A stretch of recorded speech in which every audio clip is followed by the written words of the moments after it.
Hey everybody, it's Josh Alexander from The Brokerage and your host of Discover Yorba Linda. On today's episode, I'm going to be discussing the top 5 things that you could be doing as a homeowner to increase the value of your home before you place it on the market without having to spend an arm and a leg. So if you're a subscriber to this channel, thank you again for your continued support. If this is the first time you're tuning in, this channel is all about Yorba Linda. So not only do I discuss Yorba Linda real estate, but I also go over the different parks, businesses, interview local restaurant owners, and I talk about different events happening in our community as well. So if you live in Yorba Linda or if you're thinking of moving here, this is a great place to start. So make sure you hit that subscribe, like, as well as the bell button below. That way you're notified every week when I release new episodes. So let's go ahead and get into today's episode.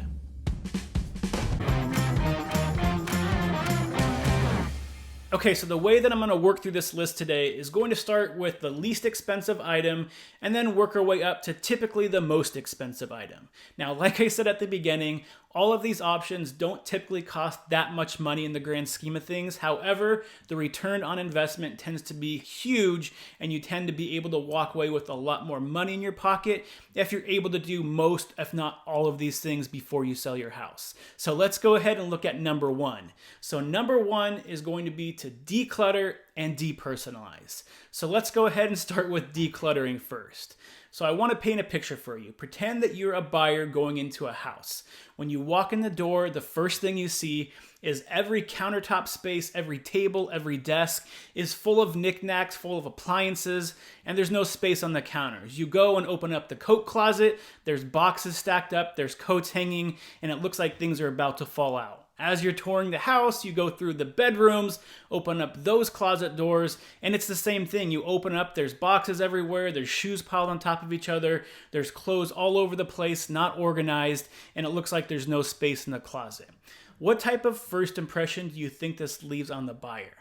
The first thing the buyer is going to think is that this house is much smaller than they originally thought it was. And on top of that, they are also going to start thinking, wow, it looks like this seller is really disorganized. Whether that's true or not, that's the impression that a lot of buyers will get if you have stuff all over the house when they're going in to see it.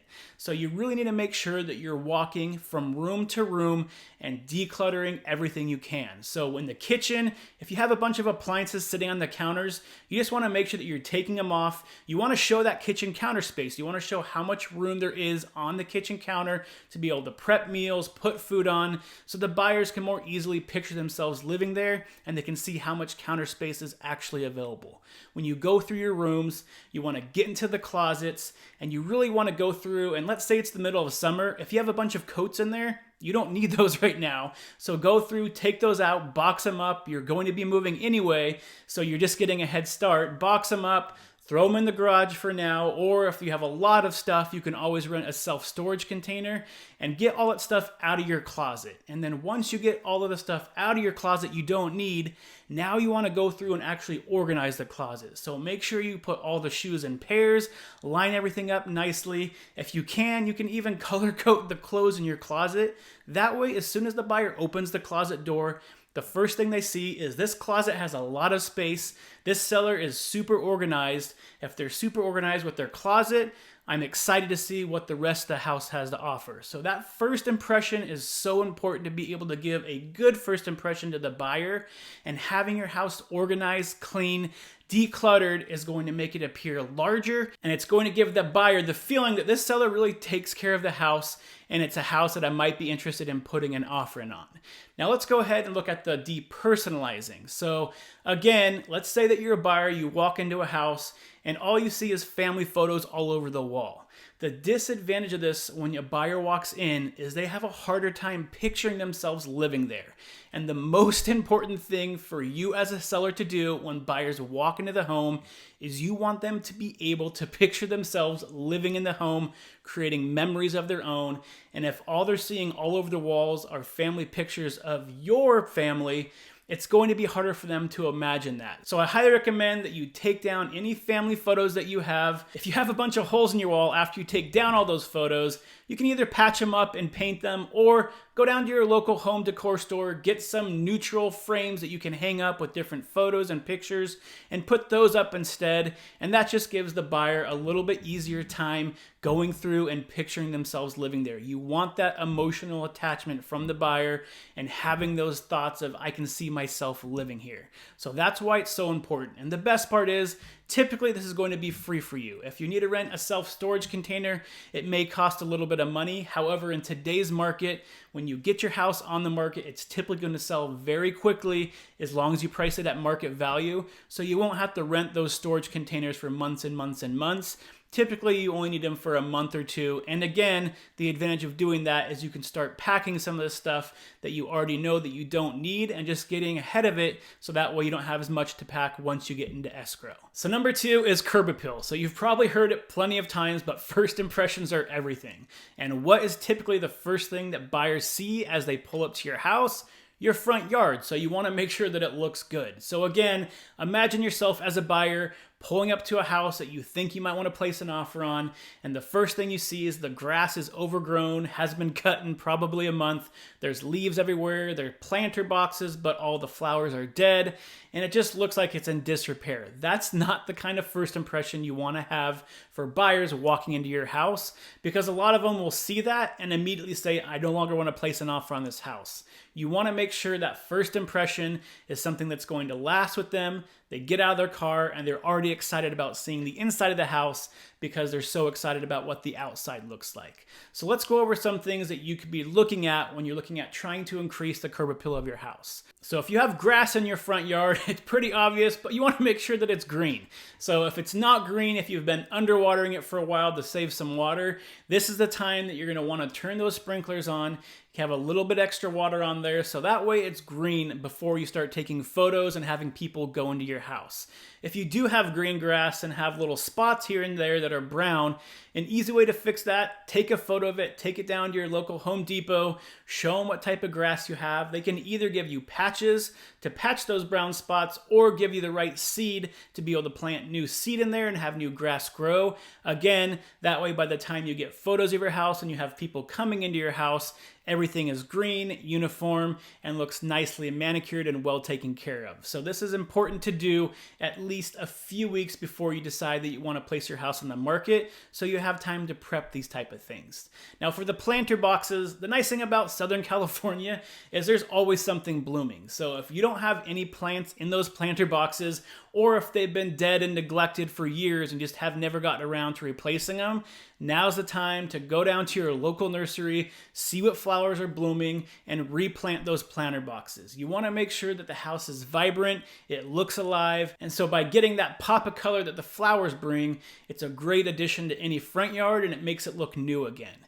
Now, speaking of planter boxes, if you do have planter boxes or if you have other planters around the area and it's just dirt, an easy way to make it look brand new again is, again, just go down to your local Home Depot or Lowe's, grab some mulch or some kind of bark, and just sprinkle a fresh coat of bark throughout all the planter boxes. It makes everything look brand new, and it's relatively inexpensive. It's an easy way just to make everything pop in those planters and come alive. Now, if you have plants that are a little bit larger, this is a good time to go through and give them a trim. You want to have the shape to them and want to make sure they look like they've been well taken care of. So if you don't have a gardener or you don't have the tools, it might be worth going to pick up a set of tools to trim those hedges, and that way the house looks like it's, again, well manicured, well taken care of, so you're giving that great first impression.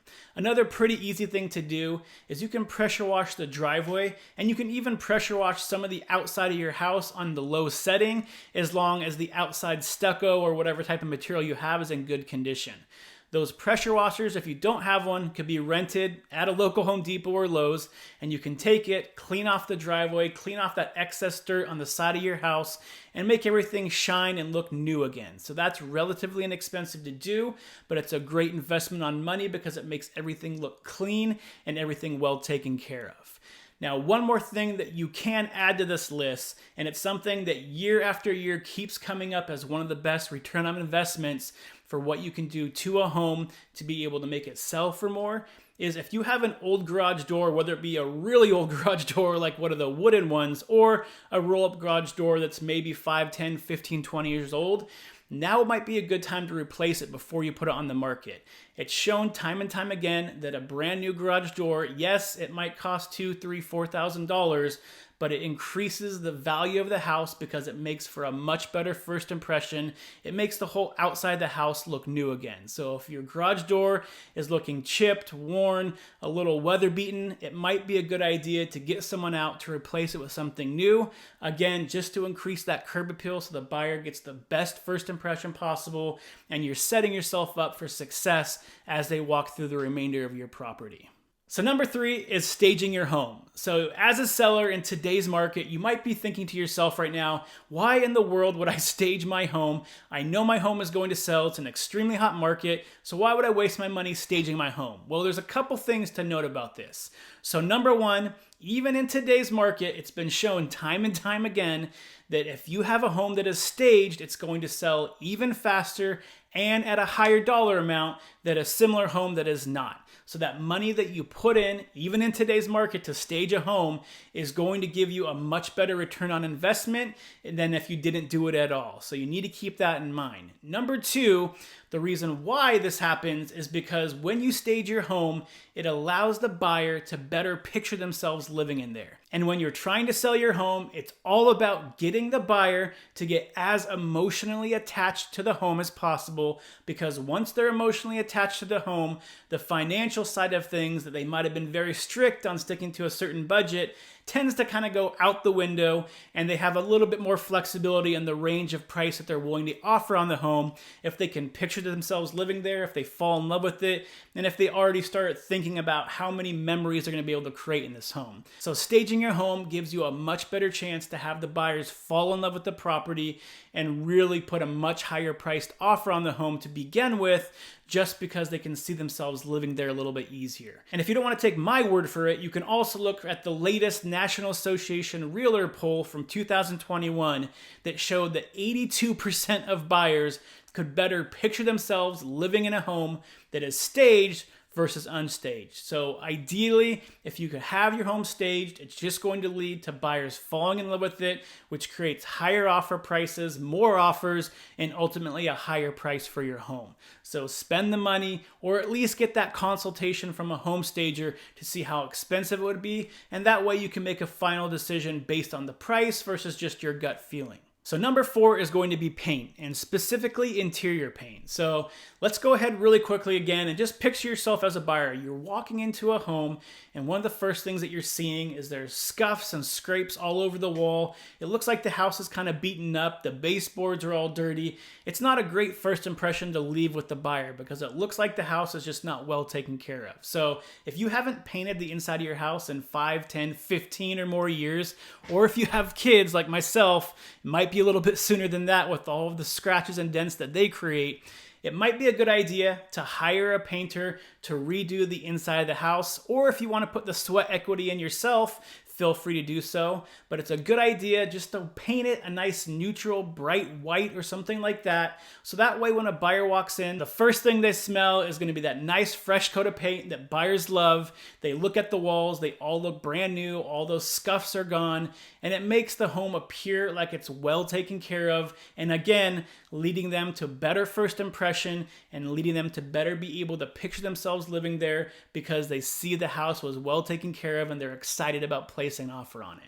Now, if you want to go even further on the paint side of things, a few other things you can look at is the front door. If your front door hasn't been painted in a while, it's starting to look faded, now would probably be a good time to get it a nice fresh coat of paint so as soon as a buyer walks up to the door, again, it looks brand new. So what about the external paint? Well, this one tends to be a little bit more situational for me because the overall cost of painting the exterior of a home typically is going to be more expensive than painting the interior. So a couple things you want to look at is how fresh the outside of the house looks. If it looks like it's really dirty, maybe it only needs a little bit of a power wash and everything will be fine again.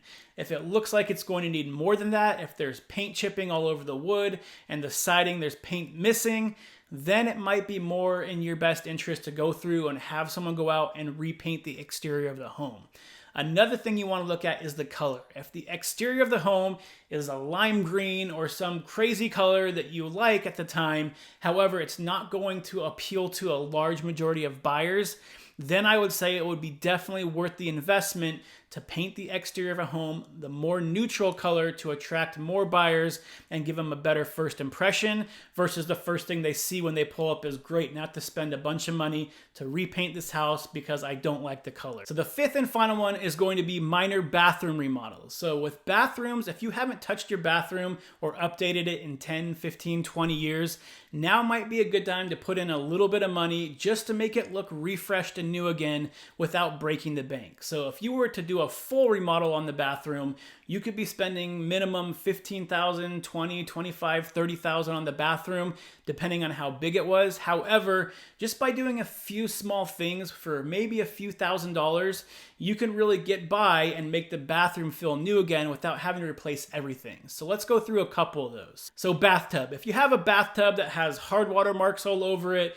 there's some chips in it, it looks faded, a really easy thing you can do is just have someone go through and reglaze it. It only costs a couple $100s, and that reglazing process will make that bathtub look brand new again. Another thing to look at in the bathtub area is if you have a shower head that again has hard water spots on it, it looks like it's been there for a while, go to Home Depot, buy a $20 or $30 shower head, replace it, and again, it's just one small thing you could do to make sure it looks as new as possible. Now on the vanity side of things, if you have an older vanity, you could go through and do the same thing, reglaze the top of it for a few $100s. If you have some older wood on the bottom, you can go through and paint it a nice bright white, put some new hardware on there, more modern hardware. And again, for a few $100s, you can make it look brand new again. Or you can replace the vanity altogether if it's a smaller vanity, and it typically only costs $1,000, $2,000 to have someone go in there and replace a vanity for you. And then you just want to make sure that you're going through updating light fixtures, updating the mirror if needed. If it's a really old toilet, it's probably a good idea to have that updated as well. And then just repaint the bathroom again to a nice neutral color. This in total will probably cost you maybe $5,000. However, the return on investment of someone walking into the bathroom saying, I don't have to do anything to this, is going to get you a lot more money in the long run than the money it costs to do something like that. And you can do that on every bathroom you have in the house if you have the time, the patience, and the money to do so. Now, one more thing I do want to address before I wrap up is kitchen remodels. A lot of people think that spending your money in the kitchen is going to bring you the best return on investment compared to most other projects in the house. However, this typically is not going to be true. If you want to go through and redo your entire kitchen, that could cost you $75,000, $100,000, $150,000 to get everything updated and brand new again. If you think you might want to update your kitchen because it hasn't been touched in a long time, again, it's usually better just to do a minor refresh. So go through all the cabinetry, give it a nice fresh coat of paint, update the hardware so it looks new again. You might need to replace the countertops or some of the backsplash and some of the hardware like the sink faucet, but more than that is really not necessary to be able to get a good return on investment. So instead of spending $75,000, maybe you spend $10,000 on the kitchen and get everything looking new again, and that will tend to give you a better return on investment than doing a full kitchen remodel right before you sell your home. So those are just some things to think about before you place your home on the market. And again, this has been proven time and time again to give you the most return on investment for the amount of money and time you're putting into the home. So it's something that I do recommend that all sellers at least look at doing most, if not all of these things before they place their home on the market, even in today's market, because buyers are wanting those HD TV types of homes and they're willing to spend a premium to get those homes. So when you put the money in the right places, you're going to get a better return. And ultimately, you're going to walk away with more money in your pocket after everything is said and done, which is typically the goal of selling your home. So you want to maximize the profit you're going to make, and those 5 things will help you do that and make the most money even in today's crazy hot sellers market. So are there other things you can do as a seller to be able to increase the value of your home before you sell it? Of course, there's hundreds of things that sellers can do to their home to increase the value. However, those 5 tend to be the most universal things that will apply to most sellers. And for the money you spend, you typically get the best ROI and are able to maximize the profit on the back end. However, if you do want a very specific list based on your home and your circumstances, the best thing to do is just contact a local real estate agent. When you do that, they can walk through your house, give you recommendations based on your neighborhood, your city, and what home buyers are looking for in your area. And that way you have a better idea of exactly what you should be doing before you place your home on the market. So again, if you found this content useful, please hit that like and subscribe as well as bell button below. That way you're notified every week when I release a new episode. Until next time, stay healthy, stay happy, and I hope to see you on the next show. Bye.